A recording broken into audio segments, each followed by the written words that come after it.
kore ke o whakamalo te mua e ngahi tawa whakatapu katoa pe ko osi hono au whaketu he whiawhini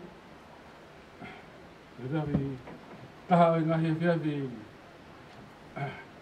la whaamiri pa mo e tau whakamawai pa mo e pekia ka kokore ke whakamalo te e ngahi tawa whakatapu katoa ko osi koe hono a whakiri tapu ki he whakalangirangi aho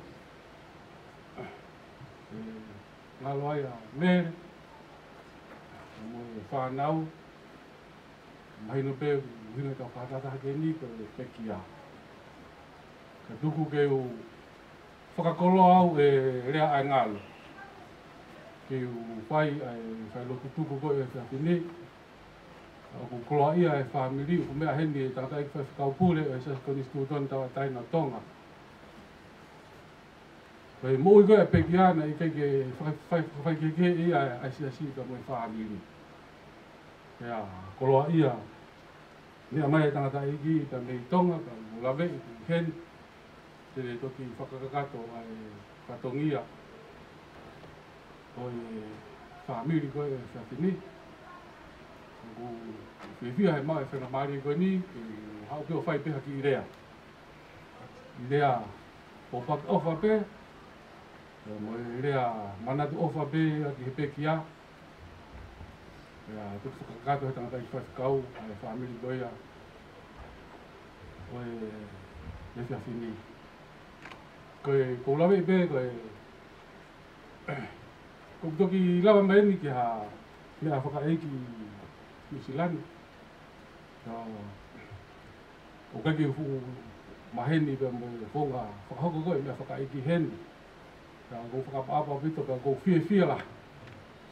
Ko tu ko whai mito ka ma whanau. Te he ke ongo whakatau lama o whamiri. Ai whaifkau koe ni mea atu hule ngahi ata. Ka te he ki a rea ai ngalo. E whakadudu e whakaukau koe ni ke omi ha taimi lahi. Ke whai ai whakamawai koe ai whamiri. Ka mau be ai ongo koe ni ke poloklama e ni o whakamawai koe ka mowiri a mi pakonofo o whakakaukau lahi ki ai. Ange ai taimi lahi, ke mau whainga maari ai whamiri ke whai na whakamawai koe ka mowiri a mi. Oku iai pe moe whakaeke taha ai whamiri. Oku whamawai beia pe mo viriami i aho toko naki. O mauheni, mautoku maulawa me mi Australia, ni ihi te nau hoko te nau whanonga pongpong ke lava. Ai whakakato ai whatongia ko ia. Ka o maurepa heni. Ka kou naho whakakaukau ki he whakakaukau koe ni. Ka hau kia te au ko viriami ko tangata ia o i whamiri. Pea o omi ka te au ai whakakaukau koe ni. Whai be buki i rea. Koe whakawhamiri e te whai anai tangata i whaifukau. Koe ko viriami ko tangata nei mahu ingai e he whamiri. Koe whamiri koe kakano. Koe au sia e koe pēteri aki ko siope vahi taha hiwa. Me suanima ke he wā no o kou ilo, o ku mo'ui a hoku huhui, wes, moritoni koeri. Pea e tuu ia, e aho whakaosi. Pea neongo e osi, hoku kiri, pea auha, a hoku sino. Kako hoku kakano, uho, e mamata ia, ki o tua. Ka ko nofo whakakaukau koe koe uho, koe kakano. Tau tahiwa fitu tolu. O ka topa o tau tahiwa fitu tolu. Pamurumore la tu tu whatonton mai te. Koe ulaki tama ia a mere pe mowiri anga. Taimi koe ni Whaki mai a viriami me hene ako he tau tahiwa fitu ua. E hua viriami ke a meako whakawhaito o koe o IPC he tau tahiwa ono fitu. Tau tahiwa ono he tau ina e kaptene a viriami i he korisi. Hua Viliami he tau tahi wa no fitu. Te ke Whakatū University, te Whakatū University he tau tahi wa no walo. Ene e kawa Viliami he ka wako na wako whaka University pe, te ke Whakatū University. A wako whakawhaito o koia afisi. Kau he ngahi monu ia ka. Whoki mai Viliami, tau tahi wa fitu wa, mau Whakatū pe, pa mo Viliami, na mau hoa pe pa mo me. Tau tahi wa fitu wa. Tau tahi wa fitu tolu, Pai ya, ane ura ka mai ki, ka kou heka i he mea lele i mui. Koe, nau tolu kona heka koe mua, koe tangata eiki. Ka pehe ki he, tangata i whaiwhikau koe, sa stonga tau ata aina, i ha teihu e taimu koea, ko whaiwhikau maa ka kawala atu. Koe o ia ke whakahingoa, ai, o whoha koni koe o Viliami. Koe mau heka tu pe, mau hiwha o tangata eiki, o whai te laku ka mome, ka whai e whakahingoa. Ka ko vainga halo bei tua. Ka hu mai ko hu mai pe ko Viliam. Ko wakai ko Viliam ni tangi a Viliam. Ko tangi he ne fia. Ka rea ko no whanonga Viliam i bene ne whai mai. Na te mai Viliam. Ko yongo hingoa i nia, ko uho i hingoa o e whaamiri. O ku ai i he ku whanau. Ka koe ku whakakau lota koe, ke mahu inga ia a Viliami, ke he uho i hingoa koe kakano, ka muho e whaamiri koe o wātu, ko hingoa ia o tangata eiki koe a Viliami. Ka ko luke, ko hingoa ia hono te hinalahi koe o Viliami. Aia koe ku Wausia ia he tau tahi wa whitu tolu. Koe ngoi koe e he whamiri. Ai nau ofa koe ia Viliami. Me whaita e mamai pe ia. Nau loto ke oange pe. Ai ongo hingoa, uho hingoa koe e whamiri. Ma a Viliami. Ta koe tāpuak makehe ia o e peki ia. Koe ranga foke mau tū whakawhamiri, hange koe whakatau lama ko whai e rea a ngalu. Koe tangata eiki, ko te vita waka uvea. Koe kau uvea ene. Taimi koe nau kei tonga ai koe au, whetu taki mai ai Foreign Affairs, koe uhi koe whamiri o tui uvea. Koe kau uvea, nau whakautua, mea i pia he nau tolu tokolahi e whakawhanua kowi koe ne whai uvea. Ka hiki mea te hina o tui uvea, nau whakautua tokolahi nau tolu i whangamisi. Ka uma nea whtahi ka mo whala reu. Ai u nau i ai ki nau tō. Pea mau hoa te vita waka uvea ki he ofefine o Seasi Hawea Pawa. O uiha. Aia ko mea i pehe nautolu matua ange ai talanoa koia he awhi atu po ulaki i uiha ya saulala ka mo Hawea Pawa. Hawea Pawa ne hano foha ko Seasi Hawea Pawa. Ko Seasi Hawea Pawa na ea ana a vai apikare. Ai ko vai apikare na mau hoa i koni pe mo te vita waka uvea. Ko vai apikare nei iai ahono ake whanau e koe a Seasi Hawea Pawa koe o uiha. Koe whakalangilangi koe e ahoni. Koe tahu hingo aia ke tuwhewhine lahi koe o Viliami ko vai. Vai apikare koe ia, ne anu tunga ane ko suri kafi. Ko hingoa koe mo tuani, o ko puke au ai Viliami kafi. Koe peki ia, o kune puke hingoa koe telefoni. He koe hui koe hoa koe o Seasi Hawea Pawa. Koe o whiwhine ia fot. Ko mo mea i pe ko Viliami telefoni ko hingoa ia a re mātua. Koe mau whekau aki a koe pe mo peki ia. I anga koe, hau koe mau tuku whahalo. Ai koe ko mātua ko te vita waka uvea, ko hono wifi, ko vai apikare, te mi uiha. Pea hange koe whakatau lama koe ko whai, e na whanau, Koe lahi koe he tangata ko lātu, Sofilis lātu.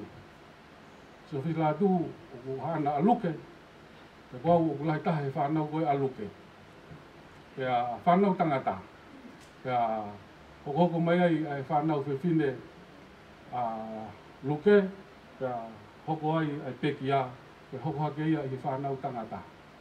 Ko Sofilisi lātu, nai mau hoa ia, kia tupou se ia. Pou se ia ia pea me o koa. Pene tamai ko siare vairea. Pea me o koa. Ko toko ua. Ai ngāra te au ka ko hono kere kere. Mo tua taha ko mana se vai o mounga. Kau lau pea alu, ko whakatoko ia o siare vairea. Hiki rewa siare vairea i olo ua. Mahua koe pea motu pou. Pea uai pea moe whanau heni. Whanau o whakatunga ane koe atu pou. Ko fia, ko tano pe he ko nga ko fia he mahu nga ko ni o whakakau koe o puho ta, ka mo takano ta.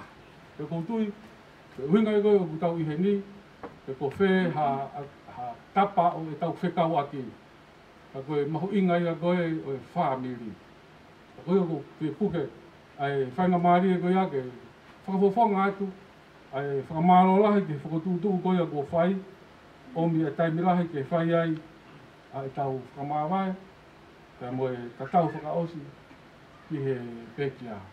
Whai puke whake ai whainga maari e koe ni ke whakafofonga atu, mere ai ofa lahi ke te koe, ke he kia lātu, i staka i mā keti, ke he hoki ke he whakangalangi a honi ka mai whamiri i heni, ai ofa, o ku mautolu e whamiri i Australia. Mautolu koe, o ku mau i sene, o iai a maata, ka me ki i whanau. Mau i sene foki, ka mo le polo, whanau a Soni Pousima, ka pe foki a tupou se ia. O tupou se ia foki, o kuhu i loto i hingoa o tupou se ia, manatu ki tamavua. Ai koe whakahingoa ia, e taimi koe nei i he abea whakawhaitoa i koe a whisi a Viriami. Ka wai ofa mai, o tupou se ia, manatu ki tamavua, te he whanau mei ai. Pea au wai pea mo te vita. Ka mo maata, ka mo e whamiri, ka me i Brisbane, omi a nau ofa, ke kau ngā mamahe mai ki mo tolu, o ia koe ruia koe tamai pai. Pea pehepe foki a ofa, o mai ka me whamiri, ka me Amerika. Ka me a Syria, o mai ki whanau, ka pe foki ka mo Sepi, ka mo ki whanau, o mi nau ofa lahi au bika mai ka te mo tolu, Amerika foki ka mo San Tau, ka pehe foki ki a Hanteri, foha o Limon, ka pehe foki a Latai, koe foha, koe o whiwhine o San Pousima. Koe ai whangamari e koe ni ko mao koe he whiwhini, tupe kua ke whakahoka tuai nahi ofa koe ni e whamiri, mau tolu mau whautua i Australia, ai ngongo i mooni, koe kaineri e a Viriami i whamiri. Ngai whatongia ia o whamiri, nei whai veke whai, koe uhi be, ko Viriami. Moon be ai tenghia koe nei whai koe, e vita hi toa saulaka mo sonatane, o ia we, toa ai whahinga kaukaua. Nei kaukaua ai whamiri, ke nei toko taha nei, ai hōwhanga hau, e whai ati ai whatongia o e whamiri, ka nei wiki ai e whamiri. Koe oku mai ofa lahi o whamiri, ka nei Australia, ka he hoki ki Amerika. O wakai ki he ngahi taha koni koe oku tuu. Koe taha timi aka pulu koni o Viriami koe, o koutui pe koe taha ia o tau taha hiwa ono whaa. Pea kou kore whakamomore atu pe, he tau korisi tutuku. O koko haka korisi tutuku hene e korisi tonga, tu pe mo ke fia mata mo te ki kore kore o iai pe mo ta o tau tahi wa ono ni ma pe tau tahi wa ono ni ma ko fua tau su ya ko ngai tim sini aka pulu ka tonga tau tahi wa ono ni ma ke ta ko ia nai api pe ke ta ko ia nai kau pe mo vidiam dia ko iai tau koristu toku kai fo ke o lave ke o mamata ki he Facebook ka o kore ko tuku ka pau te mo mea mai o ai mai ke pekia ka mo to mai ata ko ta ta hi wa no ni ma ko ui ke ta ia e fua wa inga su pe ko ta wa ki hono hongo fulu hoko e ma we ngai ki aka pulu ko e koristonga ai sila e toki ave ki korisko tu bou he ta ta hi wa no ke ta uia ko e senturi o e ako e korisko tu bou ne kolo ia ko tu bo tau tahi wa no ka tau tahi wa no ni ma na ia ka mo ta he o vian ko ia ko tui tau ko su tu mo mo ve e ka kato e tau ma vai mo pe kia ka mo ka me mai a ho ko fa tau ma vai ka mo to mai ka mo ta ko wa fa la ha ka te mo to e fa la ha tu hen au bito ke kai nga e ki e wito me ka me hala vi mahi Kage u mau pe ko fea tau. Ko maha pe na ko tau tahi wa fit fa. Ka pok tonu ku mau. Hike a William ka miha teho. Ka pok tonu mau ko fit fa. Ki wa fi wa noa. Hanga ka tau maha ka tau ia fa walu nai. Ai ko lo ko tau fingo ful tak mata ha fo ke peki. Ai ka tau pe wa nima. Mo ia e peki maha pe na ka tau e hongo fulu i toula. Ka tau e whia i ako, futa e whaawalu koe. Nei whai whatongi a, ka mo whai ai kainga e hawi mahi. Ka ngā mautai maari e ai. Koe e penisa ka ma ana ka mo whamiri. Pupe whai ka maari e koni ke whakawhonga atu.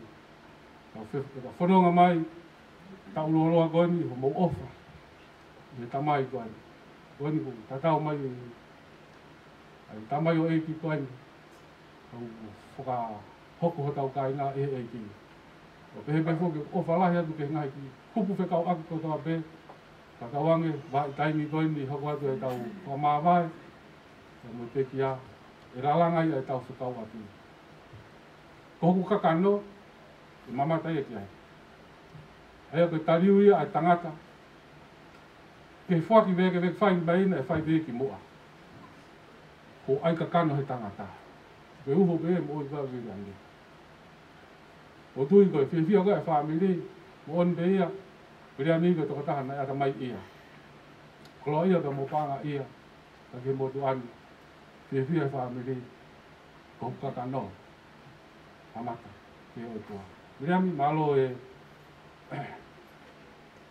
kai ngau kato pena e whai mai whamiri, kai hei te ke ngalo, koe ke ospe nia e mau manatu o wha, ke lahi a noa, kai ngau le ria koe na ki whai mau manatu ki au. Leo mo ke hiki atu, o tau tui ko tau pe. O whia lahi e piso pe, mea me ku mau ko mea te piso pe ia. Mahinu peka te au ne whakami piso pe, ke lahi ta awala o luke si i. Ko tui au piso pe, e hao koe ki a ia, o te bulo a luke si ia. Ko bulo i peo ko whakapunake, e lahi ta awala. Ke ta awala whoki o alu koe whakakalauni. Ke mea kune hanga ufi ki tau tau. Ko tui peo luke si i, ko uhinga pea piso pe. Ko lalaka i whakakau ni ki tau tolu e ki, tau lalaka i he wai hala. Ko ia ulawe i be, mago kosia e tau taimi, ka wai o whalahi atu a pitu ka te mūtolu, le malanga tau i tatawa.